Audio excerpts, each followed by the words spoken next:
eso dio vueltas y dije, yo quiero saber más de esto. Porque no podemos negar que hoy estamos viviendo en un mundo globalizado. ¿Qué quiere decir eso? Es un mundo donde los países ahora están interconectados, mucho más cercanos con esta globalización y tienen conexiones en lo económico, en lo político, en lo cultural. Y esto hace de que hoy los mercados sean extendidos, el comercio haya sido extendido. Ahora tenemos esta globalización con mercados virtuales como eBay, como Temu, como AliExpress, donde puedes comprar y puedes conseguir precios mucho más baratos. Tenemos todo esto de los restaurantes y las cadenas y las franquicias que ahora están a nivel mundial, y eso también ha beneficiado. Y esto no es ajeno a la iglesia. La tecnología ha hecho de que esa globalización se acelere.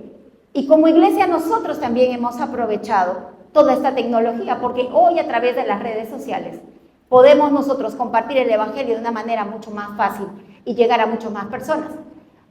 Hay muchos hermanos aquí presentes que tienen habilidades cibernéticas, tecnológicas, tienen su página, son influencers, publican ahí en el Facebook y la palabra de Dios está siendo extendida.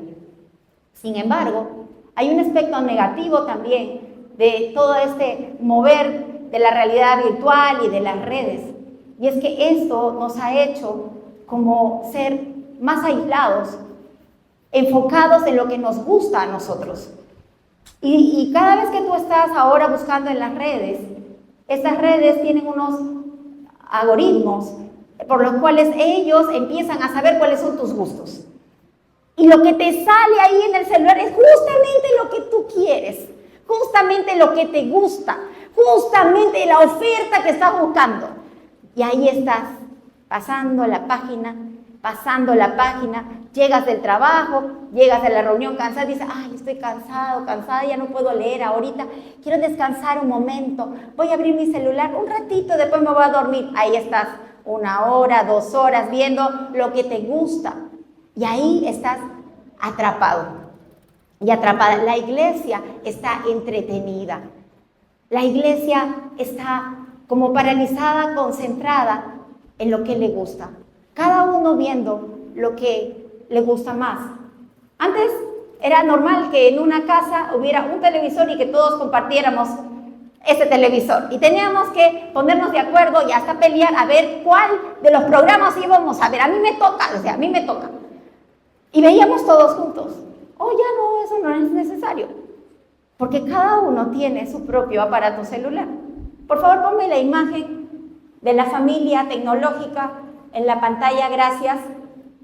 Y ya no es tan raro ver esto cuando vamos a algún restaurante, un centro comercial o incluso en una casa de familia. Una familia tecnológica, todos tienen su celular y les gusta contestar y hablar. Y los niños que aprenden que ellos también quieren su celular, porque si papá y mamá se entretienen, entonces yo también. Ahora, muchas veces los padres les dan el celular a los hijos para que se entretengan y no frieguen la vida. El celular se ha convertido en la nana del siglo XXI. Hay entretenidos, pero eso no está bien. Y cuando nosotros estamos en la mesa o estamos en casa, como el celular no es un miembro de nuestra familia, lo podemos apagar. No va a pasar nada. Después vas a seguir mirando. Yo sé que el celular para muchos es un instrumento de trabajo. Es una conexión con aquellos que están lejos y está bien. Pero tenemos que aprender a manejarlo. Necesitamos entender que este tema de la realidad virtual ha hecho que muchas personas como que estén tan enfocados en esto de conectarse por las redes que han perdido su habilidad para poder desarrollar relaciones significativas con las personas que tienen alrededor. Han perdido la habilidad de poder comunicarse de una manera directa. Sí, es mucho más fácil hoy para la gente mandar un emoticón explicando, enseñando cuáles son sus emociones, qué es lo que opinan, cómo se sienten, que decírselo en la cara de la persona. Pero es necesario hablar de aquellas cosas que nos molestan. o que nos ponen tristes, o que están separándonos de nuestra amistad. Entonces no podemos, iglesia, estar ajenos de estos peligros que están afectando e influenciándonos. Por eso necesitamos saber cuál es la expectativa que Dios tiene respecto a nuestra relación con nuestro prójimo. Por eso el tema en esta mañana lo he titulado ¿Quién es mi prójimo? Y antes de entrar a la palabra, permítame orar. Señor, te damos gracias en esta mañana por tu presencia en medio de nosotros. Señor, en esta iglesia puede faltar cualquier cosa, Señor, pero tu presencia es lo más importante y lo más indispensable para nosotros. Señor, yo te pido que a través de tu palabra estés hablando a nuestros corazones y que nos ayudes, Señor, a ser transformados, Señor, a la imagen tuya, que podamos reflejarte a ti. Señor, haz lo que tengas que hacer en nuestras vidas, Señor. Danos entendimiento respecto a lo que tú quieres para nosotros y la manera como tú quieres que nosotros vivamos. Que podamos ser, Señor, un reflejo de tu amor a este mundo, Señor. Todo esto te lo pedimos en el nombre poderoso de Jesús. Amén. Amén. Y vamos a leer el pasaje en esta mañana. Está en el libro de Lucas, capítulo 10, versículos 25 al 37.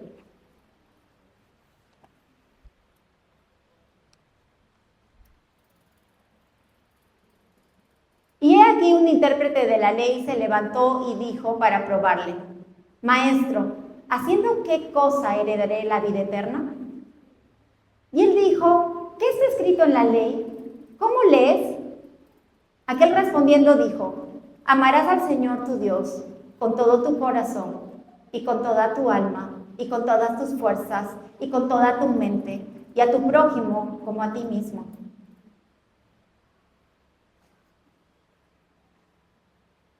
Y le dijo: bien has respondido, haz esto y vivirás. Pero él, queriendo justificarse a sí mismo, dijo a Jesús: ¿y quién es mi prójimo? Respondiendo Jesús dijo: un hombre descendía de Jerusalén a Jericó y cayó en manos de ladrones, los cuales le despojaron e hiriéndole se fueron, dejándole medio muerto. Aconteció que descendió un sacerdote por aquel camino y viéndole, pasó de largo. Asimismo un levita, llegando cerca de aquel lugar y viéndole, pasó de largo. Pero un samaritano que iba de camino, vino cerca de él y viéndole, fue movido a misericordia. Y acercándose vendó sus heridas, echándoles aceite y vino, y poniéndole en su cabalgadura, lo llevó al mesón y cuidó de él. Otro día, al partir, sacó 2 denarios y los dio al mesonero y le dijo: cuídamele, y todo lo que gastes de más, yo te lo pagaré cuando regrese. ¿Quién pues de estas 3 te parece que fue el prójimo del que cayó en manos de los ladrones? Entonces Jesús le dijo: ve y haz tú lo mismo. Punto número 1. ¿Quién es mi prójimo? Según la ley, es alguien que ama a otro como a sí mismo. Versículo 27. Leemos al comienzo de este pasaje, en el versículo 25, que un intérprete de la ley se acerca a Jesús y le hace una pregunta. Jesús siempre estaba rodeado de una multitud, así que es muy probable que había mucha gente alrededor de él cuando este intérprete de la ley se le acerca. ¿Quién es este intérprete de la ley? Era un maestro. Era alguien que conocía la palabra, conocía la ley de Moisés y conocía la ley rabínica. Era como un experto. Algunas traducciones lo llaman como un doctor de la ley, un abogado. Y este abogado se le acerca y le pregunta, dice, para probarle. No sabemos si era con una mala intención y lo que quería es hacer quedar en ridículo a Jesús al hacerle pregunta difícil. Pero el original griego, la palabra probarle, no necesariamente tiene una connotación negativa. Así que pudo también ser una pregunta genuina de este intérprete de la ley queriendo saber acerca de la vida eterna. Y hablando de la vida eterna, esta vida eterna no está referida a lo que es cuánto tiempo de duración tiene una vida, sino que la vida eterna está referida a nuestra eternidad, donde pasaremos la eternidad. Todos nosotros, los que estamos aquí y los que están afuera, todo ser humano es inmortal, tiene una eternidad. Pero nosotros aquí en la tierra tenemos que decidir dónde pasaremos la eternidad. Si cerca de Dios en el cielo o lejos de Dios por la eternidad. Cuando lo rechazamos. Por eso es tan importante, familia, poder compartir el evangelio a toda criatura. Compartir el evangelio a las personas que nosotros queremos, conocemos y están cerca, pero también a aquellos que están alrededor y que tú sabes que necesitan. El evangelio es el poder de Dios. Es Jesús perdonando pecados. Es Jesús dándonos la promesa de vida eterna. Es gracia. Y eso es lo que el Señor quiere, que nosotros podamos hacer como creyentes. Entonces este experto en la ley le pregunta a Jesús qué debe hacer para tener vida eterna. Así que Jesús le contesta con otra pregunta y le dice al experto en la ley qué dice la ley. Y él sabía, porque él era un estudioso.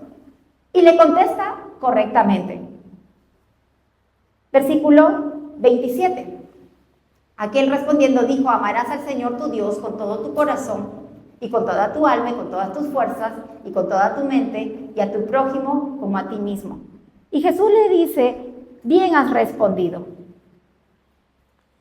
Pero el intérprete de la ley, este maestro, este abogado, se quedó con una duda respecto a amar a Dios con toda su mente, con todo su corazón, con toda su alma, con toda su fuerza. No hizo preguntas, porque probablemente él pensó que lo estaba cumpliendo bien, que él lo estaba haciendo bien. Aunque paréntesis, es imposible poder amar totalmente con todo lo que somos, con todo lo que tenemos a Dios, porque muchas veces nos distraemos y enfocamos en otras cosas y estamos ya no completamente cumpliendo este mandamiento. Sin embargo, la gracia de Dios, que Jesucristo está sobre nosotros.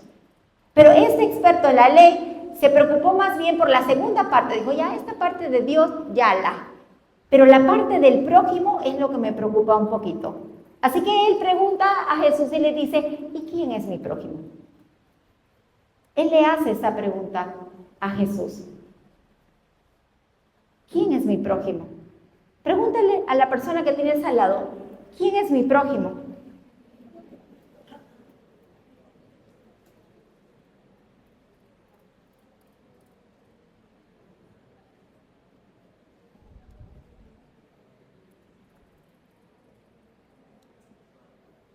Hay una mala interpretación respecto a este versículo de amar a tu prójimo como a ti mismo. Mucha gente dice: para que puedas amar a tu prójimo como a ti mismo, primero tienes que amarte a ti mismo. Mentira. Esa es una mala interpretación. Lo que quiso decir Jesús cuando dijo que ames a tu prójimo como a ti mismo es que así como te cuidas tú, cuida a tu prójimo. Así como velas por tus intereses, lo que te interesa, así ayuda también al otro en lo que a él le interesa, lo que él necesita. Eso es lo que significa amar al prójimo como a ti mismo. En la época de Jesús, se creía que el prójimo eran las personas que estaban cercanas a ti, que tú las amabas y que te amaban a ti. Pero se creía erróneamente de que Dios había mandado de que nosotros odiemos a nuestros enemigos, que odiemos a aquellos que lo resisten a Él. Y Jesús dijo por eso en Mateo capítulo 5, versículo 43.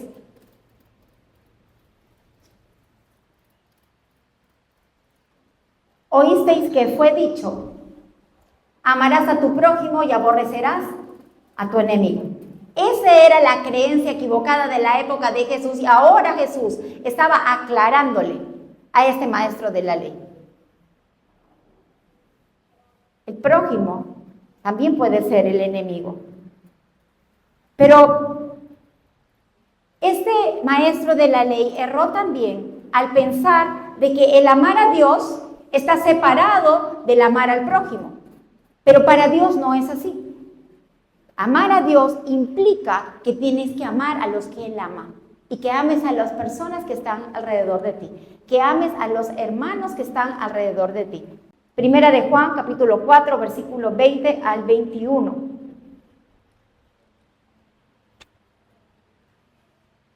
No es posible amar a Dios si no amas a tu prójimo. Si alguno dice yo amo a Dios y aborrece a su hermano, es mentiroso. Pues el que no ama a su hermano a quien ha visto, ¿cómo puede amar a Dios a quien no ha visto? Y nosotros tenemos este mandamiento de Él, que el que ama a Dios, ame también a su hermano. Así que los dos mandamientos de amar a Dios y amar al hermano están conectados. Y para poder amar a Dios de la manera que Él quiere ser amado, tú necesitas amar también a las personas que están a tu alrededor. ¿Cuánto más si es tu hermano? Punto número 2. ¿Quién es mi prójimo? Jesús dijo que es alguien que es movido a misericordia. Versículo 33. Es alguien que es movido a misericordia. Jesús respondió a la pregunta de ¿quién es mi prójimo? A través de la historia. Jesús les dijo esta historia para que este doctor de la ley pudiera entender. Y es que siempre es de esta manera.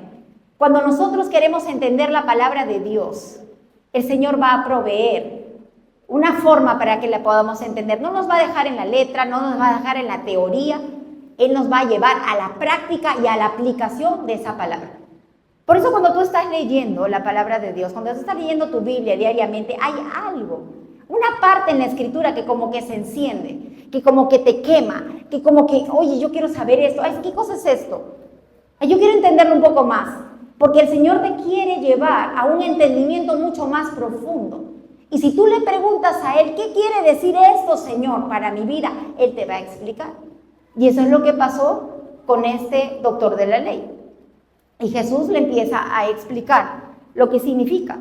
Versículo 30 dice, un hombre descendió de Jerusalén a Jericó y cayó en manos de ladrones. Este camino de Jerusalén a Jericó en la época de Jesús era un camino que todo el mundo sabía que era muy peligroso. Siempre estaban bandidos y asaltantes, la gente no iba sola por ese camino. Pero este hombre temerario, imprudente, se fue solo por ese camino. Como habían estos asaltantes, nadie llevaba cosas valiosas, pero este hombre se lanzó por ese camino y terminó golpeado.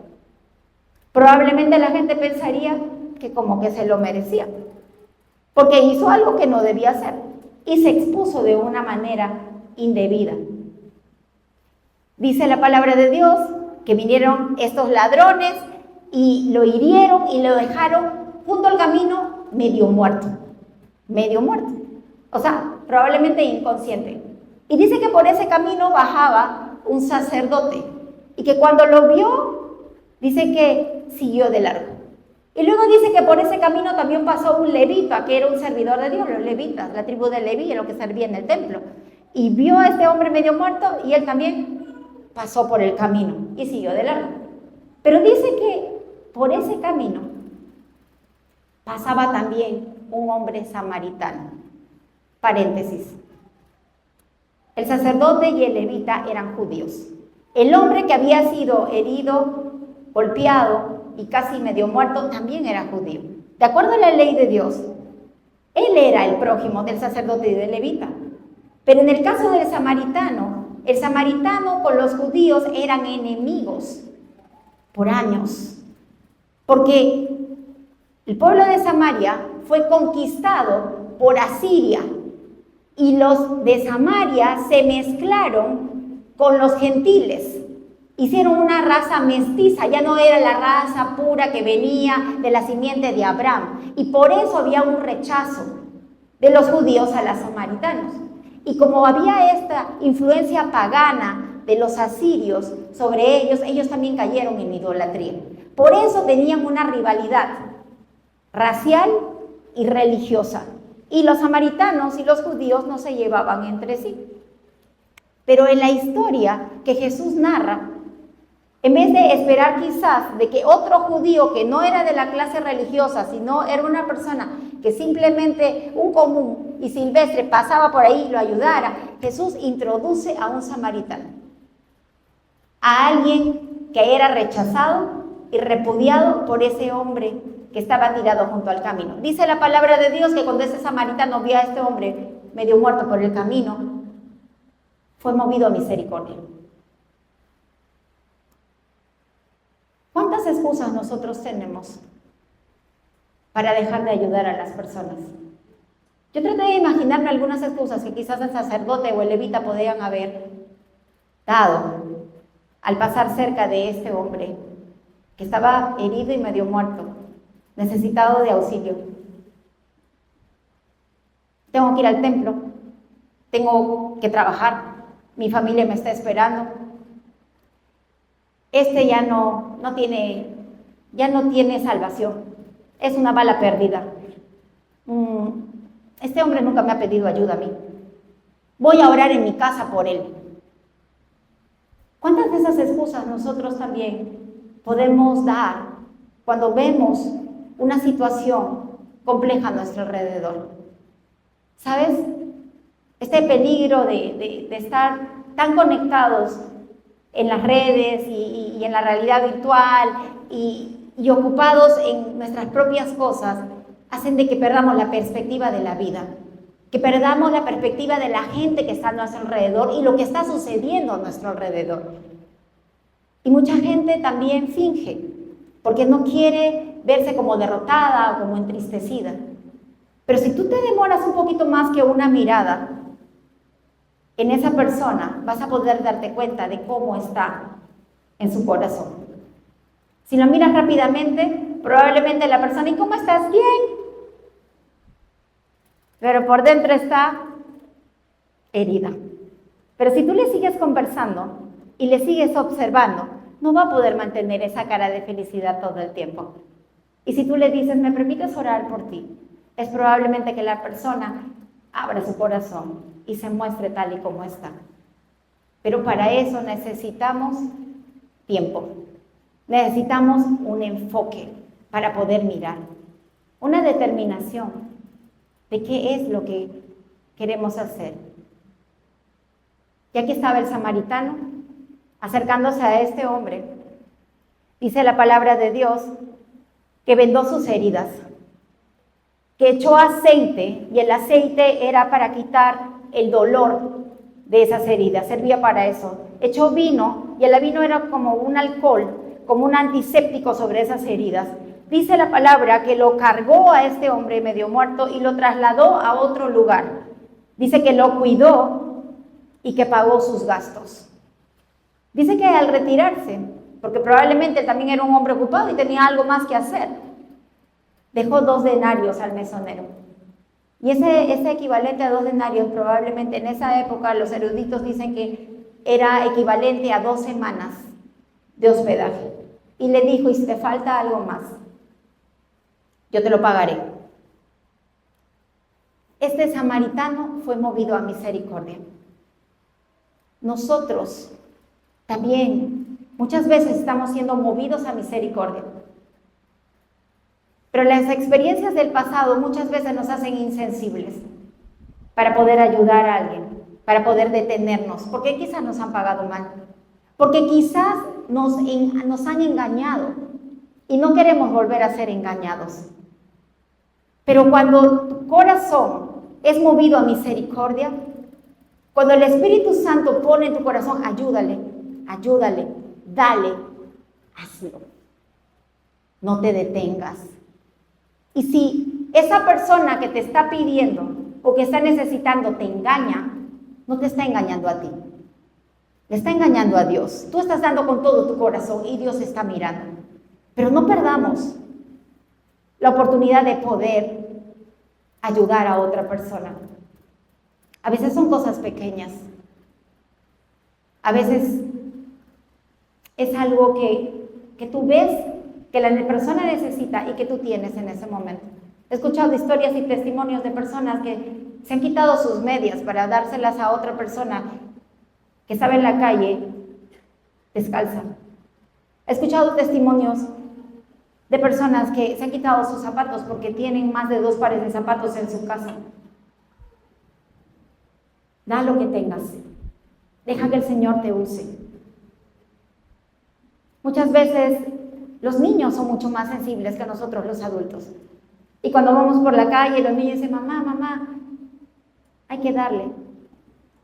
Pero tu corazón como que se ha ido endureciendo porque piden en cada esquina. Y tú dices, yo no soy millonaria para poder dar a todos lo que me piden en el camino. Pero puedes dar a alguien. Que no se cierre tu corazón. Deja que el Señor te use y te mueva a misericordia. El Señor puede hacerlo. Una historia que me pasó, me sorprendió. Cada vez que iba del juzgado a Belén, a la Próspero, para ver mis compras para mi almuerzo, en el camino siempre encontraba a una señora sentada en la vereda y mendigaba. Una señora mayor, adulta mayor, una señora que se veía humilde y siempre le veía y ella siempre pedía. Entonces en el camino yo sentía, bueno, voy a darle a la señora. Y otro día no le daba porque no tenía. Y otro día le daba a la señora y así. Y siempre estaba en mi ruta, así que yo siempre la veía. Grande fue mi sorpresa. Cuando un día voy al cine con mi familia y le veo a la señora, bien vestida, elegante, limpia. Tenía hijo, tenía nietos, todos estaban ahí. O sea, el mendigar era su negocio. Y yo quedé sorprendida, dije, oye, ¿ella estará pagando el cine o la habrán invitado a ella?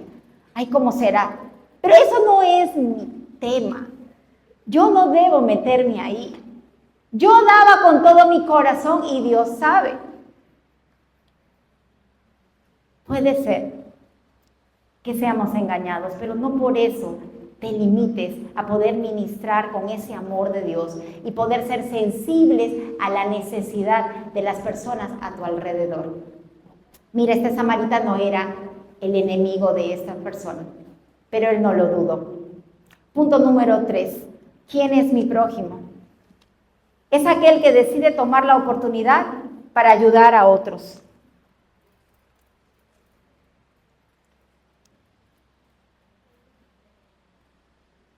Versículo 36.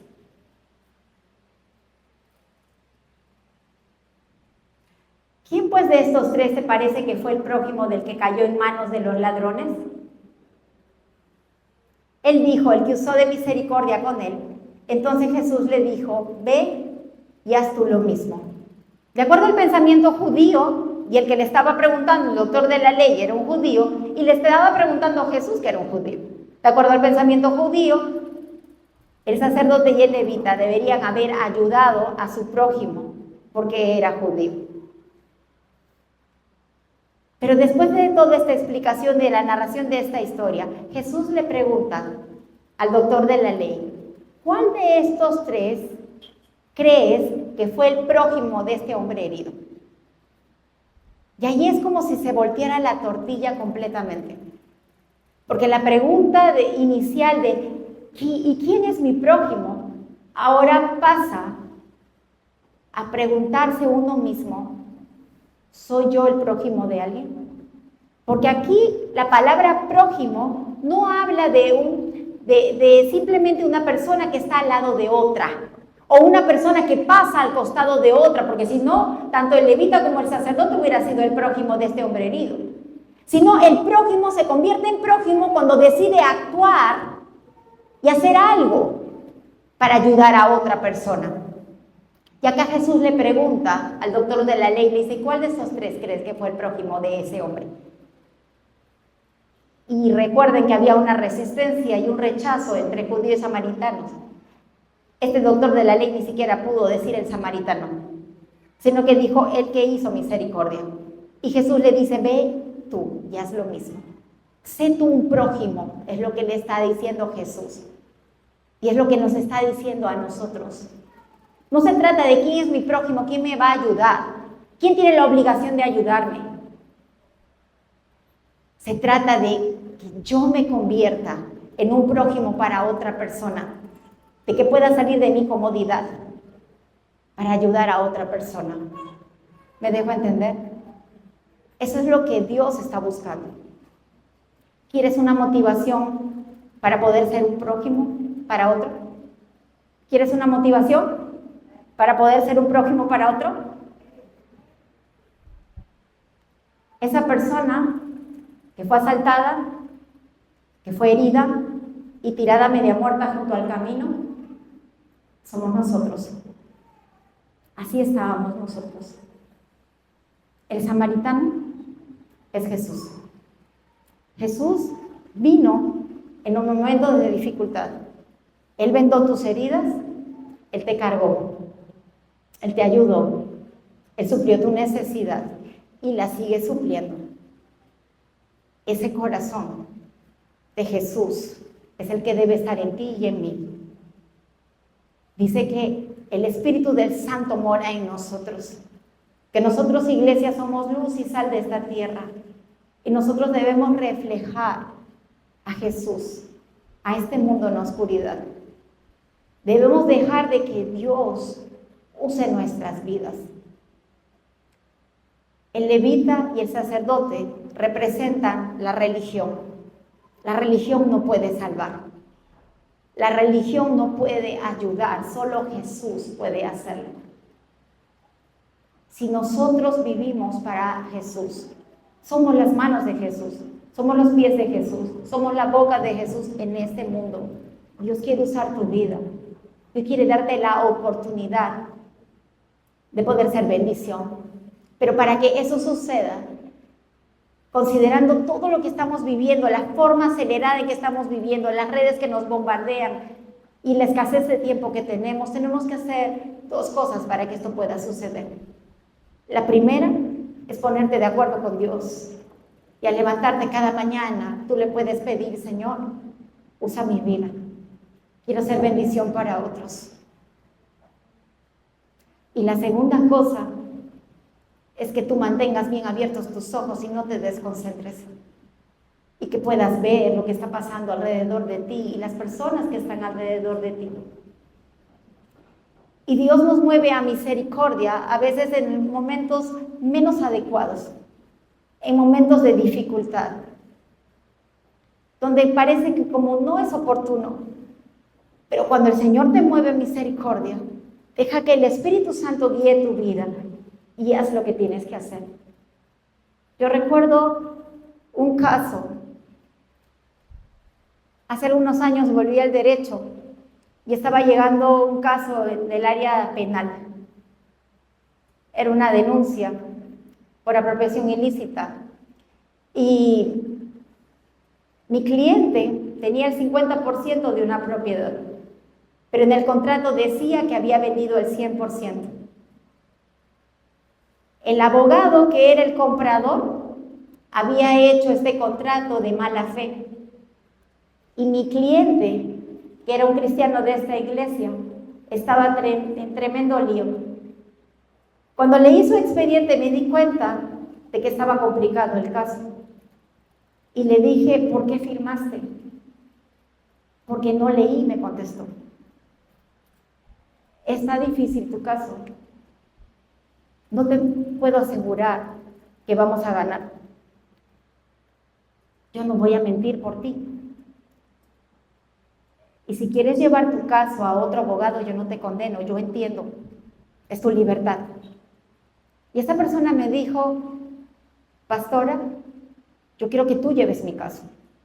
Y si el Señor quiere que yo vaya a ese penal para compartir el evangelio, lo voy a hacer. Eso me hizo sentir mucho más responsabilidad. Y yo me puse a orar y a clamar a Dios que me dé sabiduría para ayudar a esta persona a salir de esta situación difícil. Me presenté con el fiscal, le expuse mi caso y me dijo directamente en mi cara: tu cliente es culpable. Y yo le dije: mi cliente es inocente. Y yo te voy a demostrar. No tenía documentos ni papeles para hacerlo, pero sí sabía que era inocente. Pero yo estaba confiando en Dios. La segunda vez que me presenté ante este fiscal, fui acompañada de una colega y nos sentamos. El fiscal, orgulloso, ególatra, déspota. Mientras firmaba sus papeles me habla, te escucho. Y ni siquiera me miraba a los ojos y estaba firmando sus papeles. Y me dijo, yo ni siquiera debería estar acá, si supieras la cantidad de problemas que tengo. Y cuando él dijo eso, en ese momento, el caso pasó a segundo plano, mi cliente pasó a segundo plano, y solo me enfoqué en el ser humano que tenía de frente. Y yo le dije, doctor, ¿quieres que ore por ti? Mi colega, mi amiga abrió los ojos y me dijo como, ¿qué tienes? ¿Qué estás haciendo? Y él me dijo, ¿eres creyente? Yo le dije, sí. ¿Conoces al pastor fulanito? No, lo siento, no lo conozco. ¿Conoces al pastor Beraú, de Morada de Dios? Y yo le dije, sí. Y el hombre cogió su celular y marcó. Y me dijo, habla con él. Yo sí lo conocí y lo saludé. Hola, pastor, ¿cómo estás? Qué gusto saludarte. ¿Cómo está tu esposa Mirna? ¿Todo bien? Aquí con un amigo, queriendo saber de ti, le dije. Y lo cortamos. Y luego este hombre, y me dijo, órame. Y luego le dije, ¿quieres recibir a Jesús en tu corazón? Y él dijo, sí. La oportunidad de extender misericordia en el peor momento, con una persona que no me estaba tratando bien. Pero eso tiene que ver con Dios y con ellos. Otra historia, otro caso. Era cecigrista y me gustaba ir a saludar a los practicantes de los otros juzgados y las secretarias de otros juzgados, pero había un juzgado en particular donde cada vez que iba la secretaria me botaba. Me decía, ¿tú qué haces aquí? Vete de este lugar, ve a trabajar, me decía. Y me botaba. Yo ya había trabajado, estaba terminando mi jornada, pero me botaba. Y tanto era notorio que mi secretario de mi juzgado me dice, oye, ¿qué le has hecho? Y ni la conozco, le digo, no le he hecho nada. ¿Y por qué te trata así? No sé. Y entonces, ¿qué podía hacer como creyente? Empezar a orar. Y empecé a orar por ella todos los días, porque ya sabía que me iba a votar. O sea, iba a encontrar una oportunidad para votarme. Tú ya acá, vete. Hasta en mi juzgado me quería reñir. Y así pasaban los días. Y no sé por qué le caía mal. Pero llego una mañanita al juzgado y me dice, oye, ¿supiste de la secretaria fulanita? Su papá está grave entre la vida y la muerte. La llamaron de Huancayo. Y yo dije, voy a orar por ella. Y si me vota, ya, pues qué tanto, una raya más al tigre, igual me vota todos los días. Y me fui a hablar con él. Y le dije, oye, he sabido que tu papá está grave. ¿Me dejas orar por él y por ti? Y ella dijo, sí. Y oramos. No se convirtió a Cristo. No siempre las historias terminan como nosotros queremos. Y no se trata de hacer algo porque quiero obtener algo. Yo solamente hice lo que tenía que hacer.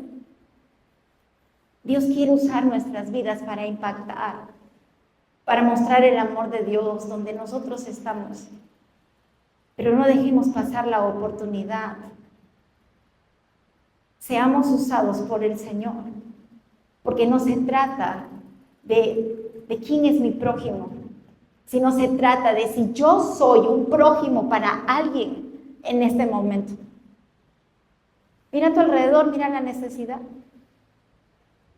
¿Qué puedes hacer?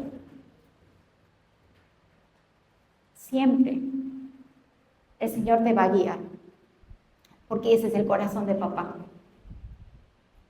Amén. Y para muchos, familia, este mensaje será suficiente para poder alinearse con lo que el Señor pide y poder empezar a vivir la vida amando a Dios, pero también siendo un prójimo para los que están alrededor de ti. Pero para otros, y me incluyo, este proceso de poder llegar a ser un prójimo necesita no solamente de palabras, sino de una cirugía al corazón. Porque en nuestro corazón a veces hay heridas, hay dolores, hay amarguras, hay falta de perdón, hay experiencias dolorosas del pasado que nos impiden poder acercarnos y amar a las personas como Jesús ama.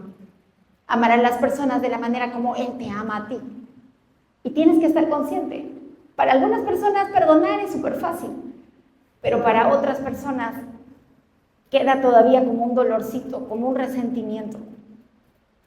Y si no puedes hacer esto en tu propia vida, si no puedes solucionar este tema, me lamento que no vas a poder vivir esta palabra de amar a tu prójimo como a ti mismo. Necesitamos sanar. Necesitamos reconocer que nuestro corazón necesita ser más como el de Jesús. Que necesitamos ser transformados. Romanos 12, versículo 2 dice: no os conforméis a este siglo, sino transformaos por medio de la renovación de vuestro entendimiento, para que comprobéis cuál sea la buena voluntad de Dios, agradable y perfecta. No te conformes a lo que todo el mundo vive o a la manera como la gente vive. Transforma tu manera de pensar a la manera de Dios. Y si nadie lo hace, no importa. Tú lo estás haciendo para agradarlo a Él, para cumplir tu propósito aquí. Es el propósito de Dios que traigamos vida en el lugar donde nosotros estamos, que traigamos de su amor y de su misericordia. Amén. Yo quiero orar de una manera especial por aquellos que dicen: yo sí quiero ser un prójimo. Yo quiero ser un prójimo para la gente que está a mi alrededor. Pero yo reconozco que todavía hay algunas cositas en mi corazón que necesitan sanar. Sí, que he sido herido en el pasado y a veces me cuesta exponerme al rechazo. Me cuesta exponerme a ayudar a alguien y que me salga trasquilado. Si es tu caso, déjame orar por ti. Ponte de pie ahí donde estás. Déjame orar por ti. Porque el Señor es el que puede hacer la operación a este corazón. Y el Espíritu Santo todo el tiempo está llevándonos a la imagen de Cristo, a ser más como Él. No me quiero quedar, Señor, en el lugar donde yo estoy. Sé que todavía puedo extenderme un poquito más, que puedo amar un poquito más, que puedo mostrar un poco más de compasión. Sé que todavía tengo que detenerme en mi corre, mi frenesí. No quiero perder las oportunidades que pones alrededor de mí, de poder ministrar y tocar personas, de poder ver su necesidad, Señor. Y con tu espíritu, con tu palabra, con tu amor y con tu misericordia, Señor, que puedan ser, Señor, salvados, sanados, restaurados, confortados, consolados, como tú lo hiciste conmigo, Señor. Gracias. Gracias, Señor. Estoy en proceso, Señor. En proceso para parecerme a ti, a sentir como tú, a amar como tú. Abre mis ojos y mis oídos en lo espiritual para verte y oírte todos los días, Señor. Abre mis ojos, Señor, para ver la necesidad a mi alrededor. No me dejes sin fruto, Señor. Ayúdame. Yo quiero crecer en tu amor. Yo quiero crecer, Señor, en tu misericordia, Señor. Usa mi vida. Y si es tu deseo, levanta tu mano alto hacia el Señor para que Él la vea. Usa mi vida, Señor. Quiero compartir lo que has hecho en mí, sin nada a cambio. Aquí estoy y te necesito. Oh Padre, oro, Señor, por este proceso, Señor, de sanidad y restauración en nuestro corazón. Restaura las relaciones rotas en nuestras vidas, Señor. Ayúdanos a perdonar una y otra vez. Ayúdanos a ver, Señor, lo mejor en las personas, Señor. A entender, Señor, que no son ellas, Señor, sino que algo, Señor, de este mundo resiste, Señor, tu presencia, Señor. Resiste tu amor. Pero tú, Señor, has vencido a este mundo. Tu presencia, tu amor, tu Espíritu Santo está sobre cada hijo de Dios. Señor, tú ves las manos levantadas y los corazones. Yo te pido que honres nuestra fe y que nos uses, Señor, y que a través de nuestras vidas muchos vengan a tu conocimiento, que entren a tu reino, que vengan a salvación, que restauren sus heridas, Señor, que traigan libertad. En el nombre poderoso de Jesús. En el nombre poderoso de Jesús. Amén.